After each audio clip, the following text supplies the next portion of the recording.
Niko na mtu mwingine hapa ambaye atakwenda kutuambia ni namna gani ambavyo ameupokea msiba huo na ni kwa namna gani tafakari ya moyo wake imemgusa kutokana na msiba huo ambao umetokea. Baba, tumsifu Yesu Kristo. Milele amina. Kwa faida ya mtazamaji tukufahamu. Kwa majina naitwa Eric Mwelulila. Nimefanya kazi kama mkurugenzi wa fedha na utawala Baraza la Maaskofu Katoliki Tanzania na Baba Askofu Mkuu Novatus Rugambwa. Nimefanya naye kazi kwa karibu sana mwaka 2019 alipokuwa baada ya uteuzi wake kuwa balozi kule New Zealand. Aliweza kuja hapa Tanzania mwishoni mwa mwaka 2019 na alikuja kwa madhumuni makubwa ya kuleta baadhi ya watu ambao walikuja kusaidia baraza na baadhi ya taasisi.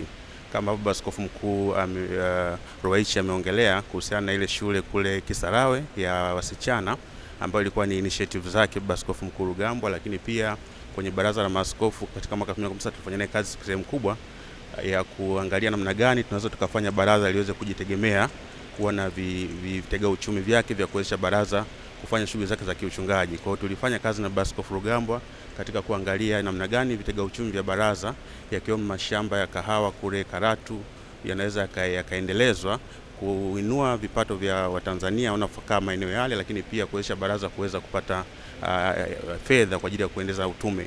Lakini pia alifanya pia kupitia watu ambao walikuja nao waliweza kusaidia shule kule Bukoba za wasichana ambao ilikuwa ni moja ya malengo yake makubwa Baba Askofu Mkuu Rugambwa. Kwa hiyo namkumbuka sana kwa initiative zake zizo kwa ajili ya kanisa la Tanzania, lakini kanisa la ulimwengu. Pole sana kwa msiba huo. Umeelezea hapo kwamba ulikuwa ni mtu wa karibu sana wa Baba Askofu marehemu Novatus Rugambwa. Pole sana. Asante sana. Kwa sisi ambao tulikuwa hatujamfahamu kwa ukaribu zaidi, labda wewe kwa sababu umefanya naye kazi kwa ukaribu, tuambie Baba Askofu alikuwa ni mtu wa namna gani? Baba Askofu Mkuu Novatus Rugambwa alikuwa ni mtaratibu sana, lakini ukikutana naye huwezi kujua kama ni Baba Askofu Mkuu, huwezi kujua kama ni balozi.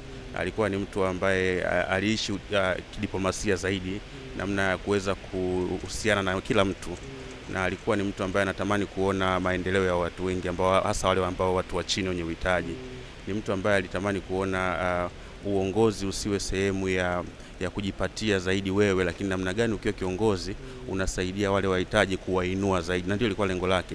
Na ndio maana ukiona initiative zake nyingi kama za shule hizo za wasichana ambazo zisaidia watu maskini, kuangalia namna gani baraza litakuwa na vitega uchumi, kuangalia namna gani anaweza kaendeleza wa Tanzania katika masuala ya elimu, ambayo elimu inaweza kumfanya mtu aweze kuajirika na kujiajiri. Kwa alikuwa ni mtu ambaye anatamani kuona mtu wa chini anainuka zaidi, na ukiwa kiongozi alikuwa anasema kwamba ukiwa kiongozi lazima ufanye maamuzi. Na moja ya vitu ambavyo aliwahi niambia kwamba unachelewa kufanya maamuzi. Kwa hiyo akaniambia ukichelewa kufanya maamuzi unaathiri wale wahitaji ambao kule chini. Sasa kuna mazingira ya utendaji kazi unakuta wewe huwezi, sio mtu wa mwisho kufanya maamuzi, lakini anatamani ufanye maamuzi ili vitu viendelee. Kwa hiyo ni mtu ambaye aliamini katika hilo na aliamini katika dhamiri yako mwenyewe. Kwa hiyo ukiwa kiongozi anasema muda mwingi uangalie dhamiri yako inakutuma nini. Kwa hata wanaokuzunguka wakisema kwamba tusifanye hivi, lakini wewe kama kiongozi ukiona inafaa kufanya, fanya. Kwa hiyo nisisitiza sana, na moja ya kitu ambacho napenda kukitumia hata kwenye kazi zangu ni kwamba unatakiwa ufanye maamuzi. Kama ufanye maamuzi, acha waachie wengine waweze kufanya hiyo kazi kwa ajili ya manufaa ya wengi. Kwa nataka kusema baba alikuwa ni mtu kazi kwa Kiswahili vya hivi karibuni. Alikuwa ni mtu kazi na mtu anayetamani kuona haki inatamalaki. Aisee, hongera sana na pole sana kwa msiba huu. Bado upo kwa Baraza la Maaskofu Katoliki Tanzania pale? Hapana, nimefanya kazi kwa muda mrefu, kwa hiyo sasa nimepumzika na naendelea kuwa mshauri wa masuala ya fedha na ya baraza. Okay, pole sana. Basi tukutakie wakati mwema na pole sana kwa msiba. Tufikishie pole pia kwa wadau mbalimbali ambao wanafanya kazi pale Baraza la Maaskofu Katoliki Tanzania. Asante sana. Asante sana.